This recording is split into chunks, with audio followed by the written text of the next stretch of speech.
नमस्कार। Agree weekly outlook में आपका स्वागत है। पूरे एग्री पैक की अगर बात करें तो पिछला हफ्ता एग्री मार्केट के लिए काफी मिला-जुला रहा, जहां पे हमने मेंथा में 2% की गिरावट दिखी, कॉटन सीड ऑयल केक में आधे % की गिरावट और गवार फ्लैट रहता हुआ दिखाई दिया। वहीं कुछ बड़े जम्प्स भी हमने आते हुए दिखे, जहां पे हल्दी में 7% की तेजी, गवार, गम और जीरे के अंदर लगभग 1.5% की तेजी के साथ मार्केट मूव किया है।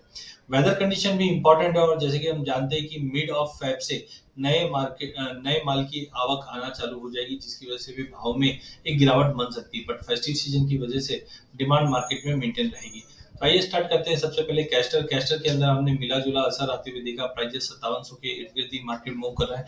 नए फसल में आने में महीने भर का टाइम है, बट कहीं ना कहीं डिमांड इंप्रूवमेंट की उनको जायज है। चाइना मार्केट हॉलिडे की वजह से कहीं ना कहीं बड़ा जंप अप नहीं आ पा रहा है। तो आई थिंक 5700 का लेवल अगर हमें मिलता है कैस्टर के अंदर, तो हमें बाइंग करके चलना चाहिए। 5780 से 5850 तक का लेवल हम कैस्टर में देख पाएंगे। मेंथा के अंदर इस बार भी स्विंग में काफी बड़ी कमी आने की उम्मीद है, जिसकी वजह से लॉन्ग टर्म व्यू तो डेफिनेटली मेंथा में पॉजिटिव है। बट करंटली हम देख रहे हैं कि 900 से 920 के बीच में ही मेंथा ट्रेड करता हुआ दिखाई दे रहा है। टाइमिंग हमें लगता है मार्केट ये दायरे में ही रहेगा। 900 902 के करीब लेके चलिए। 912 का लेवल तोड़ने पे 916 तक का लेवल हम मेंथा में देख पाएंगे।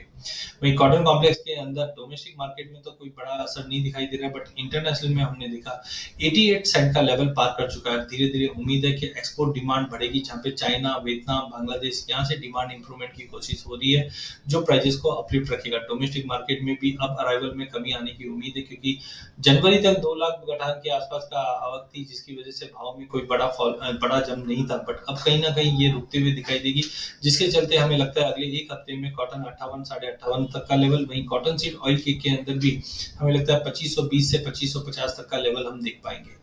वहीं गवार कॉम्प्लेक्स के अंदर मार्केट रेंज बाउंड ही है, जो 5250 से लेकर 5500 के रेंज में गवार सीड और 10,000 से लेकर 10,800 के बीच में गवार गम ट्रेड करते हुए दिखाई देंगे। अपॉर्चुनिटी दिखाई देती है मसालों में, जहाँ पे हल्दी 15-15 200 के करीब लेके चला जा सकता है 16.5 के टारगेट के लिए, क्योंकि अराइवल्स तो है, लेकिन इस बार क्रॉप साइज कम रहने की उम्मीद से डाउन साइड काफी रेस्ट्रिक्टेड रहेगा। वहीं अगर जीरे की बात करें तो रमजान की डिमांड से मार्केट में पिछले एक हफ्ते 10 दिन में हमने तेजी जरूर देखी, बट लिमिटेड तेजी है, क्योंकि हम जैसे ही मार्च में एंटर करेंगे नए माल की आवक के चलते प्राइसेस में गिरावट रहेगी। बट डोंट एक्सपेक्ट कि मार्केट में कोई बड़ा फॉल रहेगा, बिकॉज ऑलरेडी भाव में काफी बड़ी गिरावट आ चुकी है। तो 26,000 से लेकर 29,000 के दायरे में हम जीरे को ट्रेड करेंगे, जबकि हल्दी हल्दी के साथ साथ जीरे में भी हम रेंज बाउंड देखेंगे, बट कोरिएंडर में हम देख रहे हैं कि एक अच्छा खासा बाउंस बैक रहेगा। 77 में लेके चलिए 8,000 के टारगेट के लिए, क्योंकि कोरिएंडर की क्रॉप इस बार आधी है और कहीं ना कहीं मौसम का भी इम्पैक्ट पड़ता हुआ दिखाई देगा। तो कुल मिला के हम धनिये में लेके चल सकते हैं अगले एक हफ्ते के लिए। धन्यवाद।